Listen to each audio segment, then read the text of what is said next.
Dusk, Iron Lung, Gloomwood. David Szymanski is a one-stop god among men when it comes to the FPS game, although Jason Smith is getting damn close if Cultic is anything to go by. Get the blade out, and let's go on the warpath in an effort to Chop Goblins.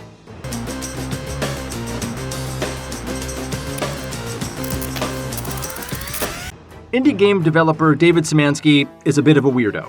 The creator specializes in the kind of low-poly PS1 aesthetic that has become pervasive across the internet.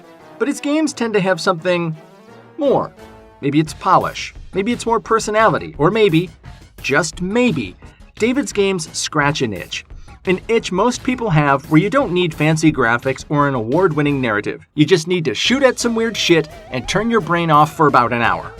Well, the Mad Lad's done it again. The creator of 2018's hyper-action gorefest Dusk and the bizarre edutainment hunting game Squirrel Stapler, it's exactly what it sounds like, is back with a game appropriately entitled Chop Goblins. That's it. That's the game. There are goblins. Goblins to chop. But in typical David Szymanski fashion, things get very off the rails very quickly. The game begins innocently enough, just a bit of breaking and entering into your local museum. When the protagonist's curiosity gets the better of them, they crack open an ancient-looking chest and summarily unleash an evil that has been contained for eons after being fooled by the promise of cheese. The titular Chop Goblins are now free, and their desire to wreak havoc and cause mischief is unmatched. Chop Goblins' presentation will be familiar to anyone who has enjoyed a David Szymanski game before. A no-frills start screen, blocky environments and character models that are detailed enough to easily recognize, but also blurry and vague enough to be unsettling. Seriously, look at these little bastards. Are those teeth? Look at those eyes! Ugh. Just looking at them makes you want to fill them with lead. And thankfully, you'll have quite a few tools at your disposal to do just that. Most of the first level is completed with a dinky antique dagger, but you quickly gain access to a flintlock pistol, an automatic shotgun, and a few more weapons that increase your bizarre awesomeness so sharply that I won't spoil it for you here. Regardless of what weapon you decide to use for your goblin smashing, it is going to feel great. Szymanski is a master at crafting weapons for his games that wouldn't seem out of place in your favorite 90s FPS. The dual shotguns in the Riveter from Dusk come to mind. These weapons, combined with the high-speed movement and expansive overlapping environments, make Chop Goblins a delight to play and experience.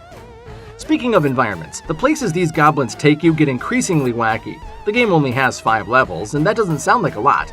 But by the time you hit the end credits on Chop Goblins, you'll feel like you went on a bigger adventure than, say, whatever drivel Ubisoft put out. They're still pushing Far Cry 6, right?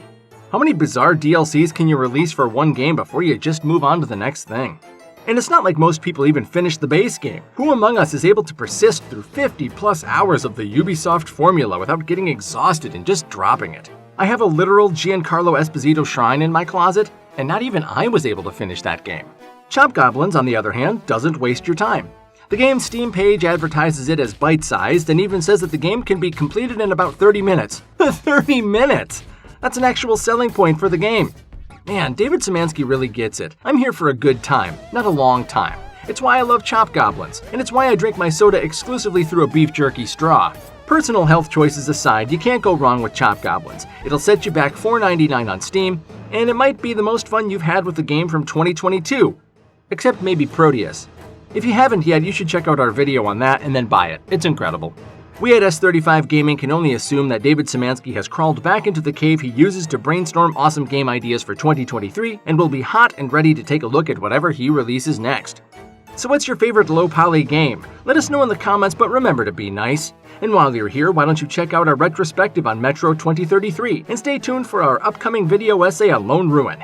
I'm Mike Golchinski, and I'll see you in the next video.